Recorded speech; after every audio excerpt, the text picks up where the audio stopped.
All right, we are the sum total of all our history, not just the fun parts. Whereas history serves most civilizations, South Africans prefer to be enslaved by its history. Whereas history liberates most civilizations, South Africa prefers to be defined by history. Methinks that fat old lady in his red overall protests a little too much. With one arm around the liberation and the other tucked away nicely around the spoils of Western benefits. That's your friend, Julius. Julius, I want to ask you 6 things.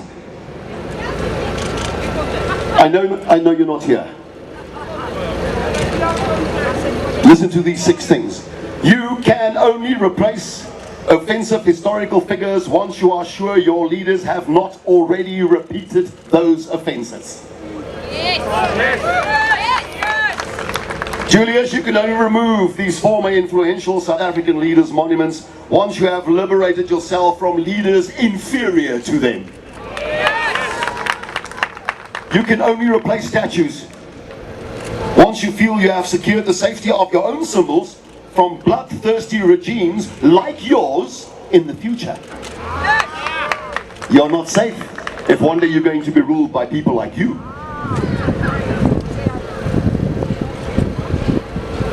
You can only replace apartheid figures once you have proven yourself worthy of integration and really free of racism. Wasn't that your problem with apartheid? Wasn't that our problem with apartheid?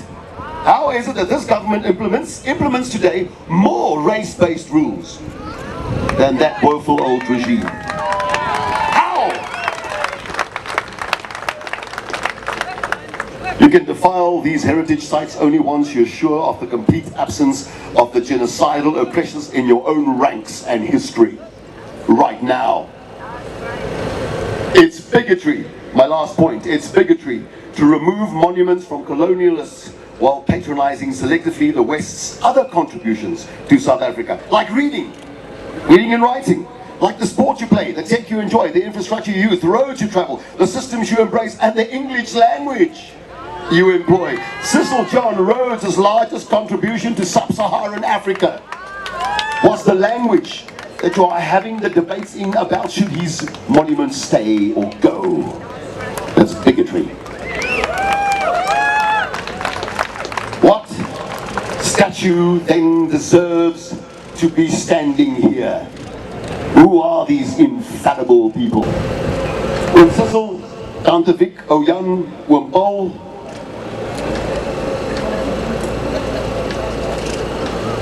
My liefde vir my erfenis is so sterk dat selfs die vandalisme of verwyderings van julle monumente niks, nada, azikula, bokero kan doen aan die monumente wat julle klaar in my lewe in het. Wat julle klaar in my hart en my siel gesit het. Dis te laat. The most important monument is right here. It can't be moved. That's why they hate it when we sing this stem, because how can we defile it for you?